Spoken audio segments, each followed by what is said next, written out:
सबैजनालाई नमस्ते and happy Maghe Sankranti सबैजनालाई मेरो तर्फबाट धेरै धेरै माया।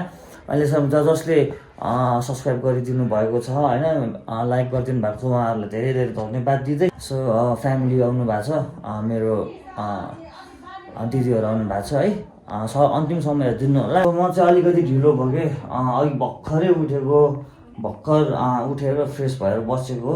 उहाँहरूले त खाना खाइसक्नु भएको रहेछ है, के बनाएको रहेछ हेरौँ है त आज सङ्क्रान्तिमा।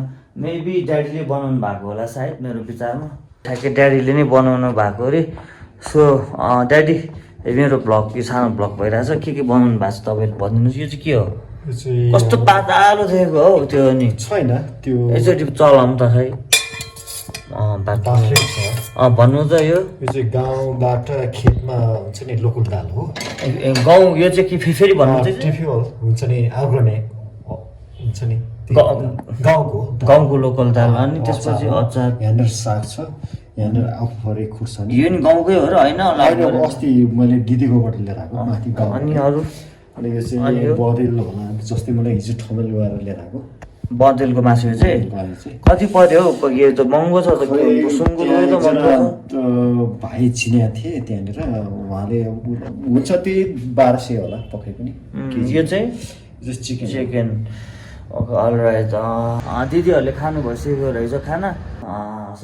एकदमै त्यो मासु हेर्दाखेरि नै मुखमा पुरा पानी आइरहेछ क्या। मेरो त यस्तो अब चाखौँ साहस, फ्यामिलीसँगै खान पाएको भए छुट्टै रमाइलो हुन्थ्यो, खुसी हुन्थ्यो। म लेट उठेँ है, खाइसक्नु भएको रहेछ, ठिकै छ। अब म चाहिँ खान लागेको है त। के यो चाहिँ सायद तपाईँहरूको घरमा पनि होला, माघे सङ्क्रान्तिको मेन भनेको यही त हो होइन, नेपालको तिलको लड्डु। अनि के जाति भन्छ हौ यो, के हो रे ड्याडी? है बुवा यो यसलाई यो तरुल हो, तरुल है।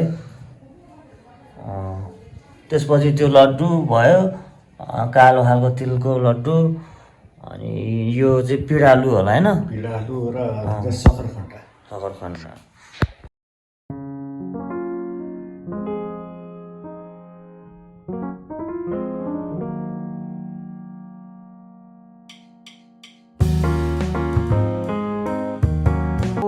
कोक बिना त है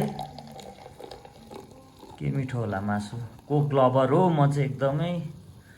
हजुरहरूलाई कोक मनपर्छ कि मन पर्दैन? ओके एभ्रिवान, म चाहिँ अब स्टार्ट गर्नु लागि। खाना पुरा मुखमा पानी आइसक्यो हो है। आफ्टर लङ टाइम धेरै पछि मैले बजारको मासु खान लागेको। सो मेरो ड्याडीले बनाएको त सायद एकदम मिठो नै लाग्छ मलाई चाहिँ बच्चैदेखिबाट। मलाई चाहिँ बोसो भएको एकदम मिठो लाग्छ क्या। यो चाहिँ बदेल हो है, बदेलको बोसो चिप्को।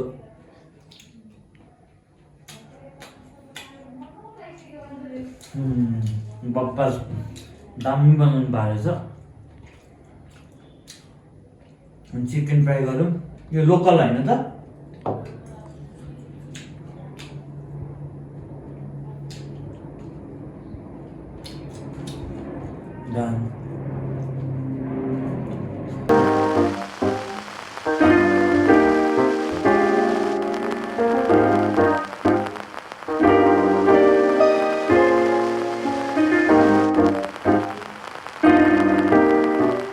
अकबरे खोर्सानी कस्तो दामी लाग्छ मलाई चाहिँ।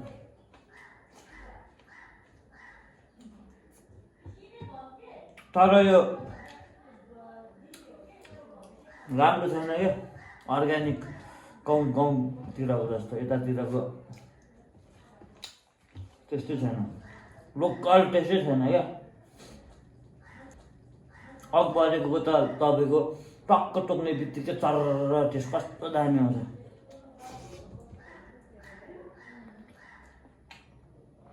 ओभरअल एकदम मिठो लाग्यो मलाई चाहिँ।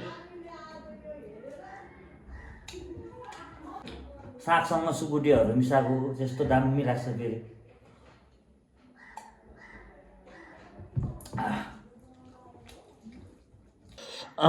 मलाई चाहिँ पुरा खानै पुगेन हो, फेरि थप्न लाग्यो म चाहिँ।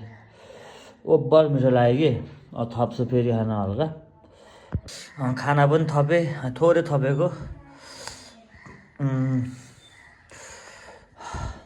पिरो रहेछ खोर्सानी।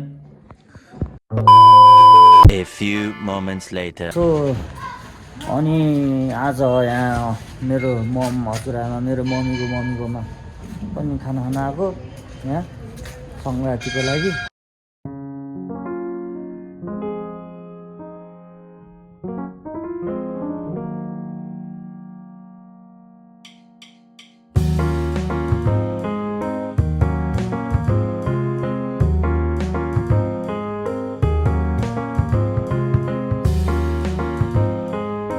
छिर्न लागेको छु आज अब खाना खान जानु लागेको माथि।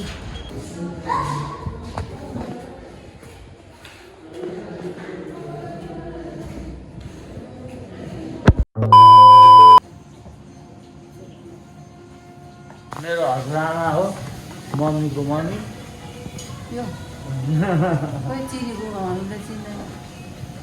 नमस्ते भनिदिनु न। नमस्ते।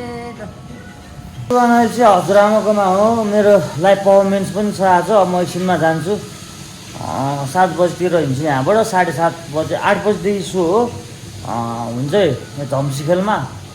अनि म एकछिन अब यहाँ खाना भ्यायो भने जान्छु, खाना खाएर नभए चाहिँ म निस्किन्छु।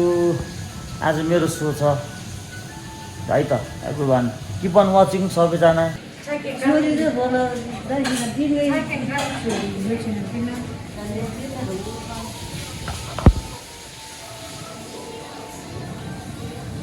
हजुरआमालाई मेरो भ्लग देखाउँदै गरेको मै हो त्यो मम।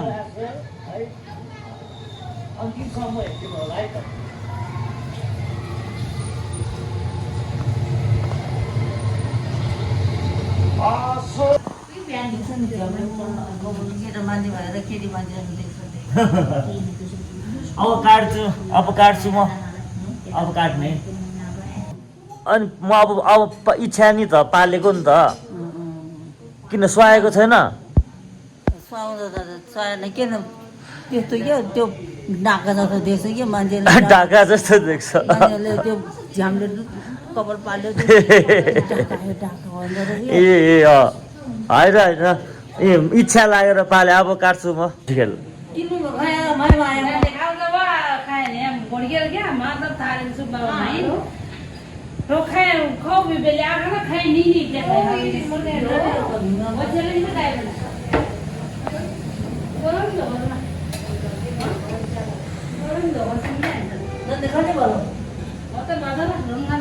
ओके म चाहिँ कौशीमा जानु लाग्यो एकछिन है त। कौशीबाट कस्तो भिड कस्तो दाम देख्यो। अँध्यारो भइसक्यो अहिले त। अँध्यारो भइसक्यो।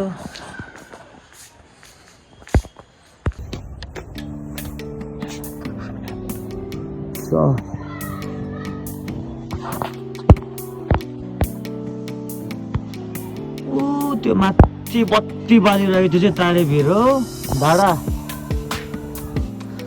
सो यतापट्टि यो साइड चाहिँ कहाँ पऱ्यो? यो साइड चाहिँ भक्तपुर जाने बाटोतिर पऱ्यो। भनेपछि यतापट्टि चाहिँ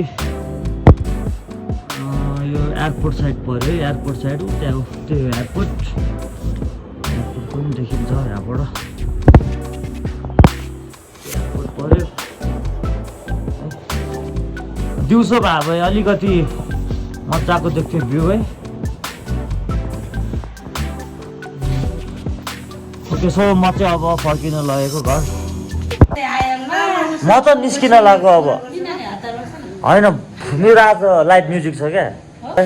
ल ल बहिनी गयो ल बाई। यो नि भ्लगमा आउँछ क्या भ्लगमा।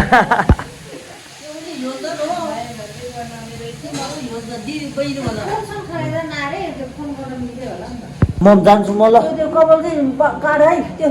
जान्छु म। ठुलो मान्छे हुनुपर्छ। मान्छेले हजुर भन्दाखेरि तिमीले त पाजी भन्छ। हजुर हजुर त्यस्तो गुन्डो जस्तो मान्छे भन्छ कि मान्छेले। ल ल हुन्छ काट्छु अब कपाल ल।